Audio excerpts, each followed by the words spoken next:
कर्माबाई ओडिशा के एक छोटे से गांव में रहने वाली एक बहुत ही गरीब और सरल आदिवासी भक्त थीं।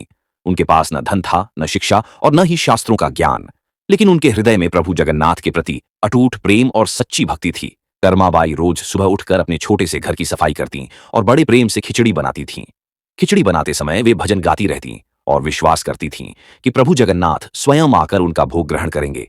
एक दिन कर्माबाई ने खिचड़ी पत्तल पर परोसी, तभी चमत्कार हुआ। प्रभु जगन्नाथ एक छोटे श्याम बालक के रूप में प्रकट हुए और जमीन पर बैठकर खिचड़ी खाने लगे।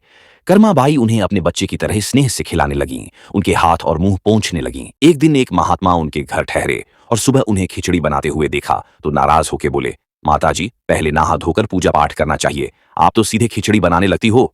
ये सुनकर कर्माबाई ने बोली, महाराज जी, जिसे आप पूछते हैं वही रोज सुबह भूखे मेरे पास आ जाते हैं, मैं उनके लिए ही सबसे पहले खिचड़ी बनाती हूँ। महात्मा ने समझाया कि पहले स्नान, सफाई और फिर भोग बनाना चाहिए। अगले दिन कर्माबाई ने वैसा ही किया। जब भगवान आए तो वे इंतजार करने लगे। बोले, मां जल्दी खिचड़ी लाओ, मुझे मंदिर जाना है। पर कर्माबाई ने देर कर दी। भगवान ने जल्दी जल्दी खिचड़ी खाई, पर उन्हें वही भाव और स्वाद नहीं मिला। मंदिर पहुंचते ही पुजारी ने देखा कि प्रभु के मुख पर खिचड़ी लगी है। भगवान ने हंसते हुए कहा कि मैं रोज कर्माबाई के घर खिचड़ी खाकर आता हूं, लेकिन आज स्वाद वैसा नहीं था, क्योंकि मेरी मां को इस महात्मा ने नई पट्टी पढ़ा दी। पुजारी ने जाके महात्मा को सब कुछ कहा। भगवान भाव के भूखे हैं, नियम धर्म सब अपने जगह है, पर सच्ची भक्ति भाव से होती है। महात्मा को अपना भूल समझ में आई और उन्होंने कर्माबाई से माफी मांगी। इस कहानी से ये सीख मिलती है कि भगवान प्रेम के भूखे होते हैं, भोग के नहीं।